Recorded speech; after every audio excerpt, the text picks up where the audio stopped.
How y'all doing? And thanks for watching. This is George here at Wicked Warnings in what you can see as the new space. It's a cool day today. This is the very first build that we're going to film in our new space. As you can see here, quite a bit larger. Let me go ahead and pull forward a little bit and show you what we did on this brand new 2021 Silverado 2500.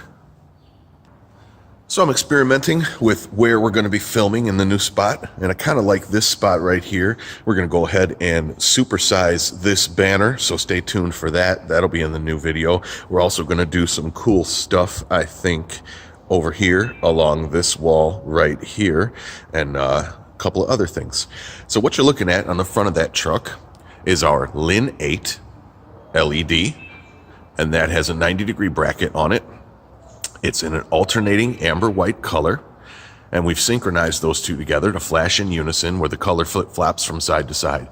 It's doing a triple flash, a little hard to pick up on the camera, but that's 3 fast flashes, and that's just one of the patterns you can choose. There are many different patterns, and you can activate that light in many different configurations. Again, that's our LIN 8 with a 90-degree bracket. Fits underneath the grill very easily, and I'm going to have a lot of detail on this entire build at the end. So there'll be as much detail as I took when I did the job I put at the end of the video for you, so just stay tuned for that. Alrighty, so around the back of the truck we got a little bit more action happening. This truck got a lot of things when it was here. Got some weather guard toolboxes, got some side steps. It also got some rain guards on the doors and some floor mats and all the other little stuff that you can get locally here. We don't necessarily ship all the bigger items like that, but you can certainly get them here at Wicked Warnings. As far as the lighting, you can see we have our 2-head Wicked stick in the back window. Now that's vertically mounted on each side. That was by customer request. He really liked that look and wanted to mimic it on this truck. We alternate flash the colors there as well, just like in the front, amber white, back and forth.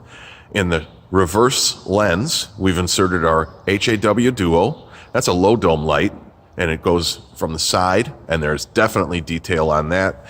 We actually did a whole video about that, so check the description for links on that. And below that, you can see our classic LIN 6 in a split color. Now, it's just the predecessor to the LIN 8. The LIN 6 is a split side-by-side light where the left half is white, the right half is amber, and we've synchronized those, put the white of that light on the inboard on both sides in the step pocket there. And the LIN 6 fits very well in these GM bumpers. So does a T3 or a LIN 8. You can put all 3 of those lights in that step pocket right there where we do quite often, and they look amazing. They work very well. Now, the 2-head slick stick in the back window, as well as the LIN 8s, they both have flood mode option. We didn't enable it because this truck is a simple single switch activation. I did put in some detail on the switch as well for you. So just one switch turns everything on and off. Show you right where to grab the power so you can do this install on your own. It's a fairly easy, fairly damage-free install. The only thing that we can't provide at this moment are the brackets that we used for the light bars in the rear window. It was just a simple little 90-degree bracket that we made in-house, and again, I'll show some info on that at the end of the video as well. So thanks again for watching. We appreciate it. This first video in the new space, and hopefully we have a lot higher quality videos coming, and stay tuned. We'll see you on the next one. All right, guys, here's a little bit of more detail on the mounting of the LIN 8 or LIN 6 or T3 in the grill of the Chevrolet here, the way we mount them. So on this particular one, it has active shutters. I don't think any of the other ones I've done so far had this. So we're using our bracket right here, and the way I did it is I'd mount the brackets backwards like that. It allows me to affix the bracket to the grill first, and then I use the gasket and the screws included to mount the light to the bracket. Of course, I wired everything up and armored it. We're going to take this wire back this way and down here, and I'm going to attempt to show you where it goes through.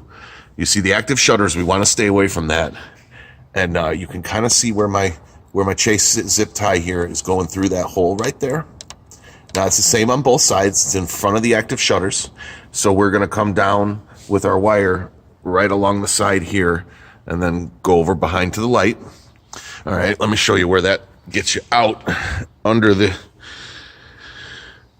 front here. Now we took our panel off here, of course, and you might not need to do that actually. And then way down in there, you can kind of see it right in there. Let me get a light for you. Hang on. All right, so it's a bit hard to see, but it comes out way down in the bottom down there.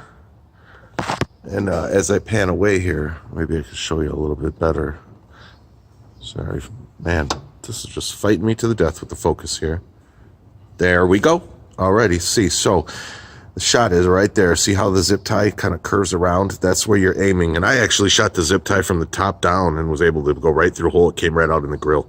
So the benefit to this method is you don't have to pull the whole grill out.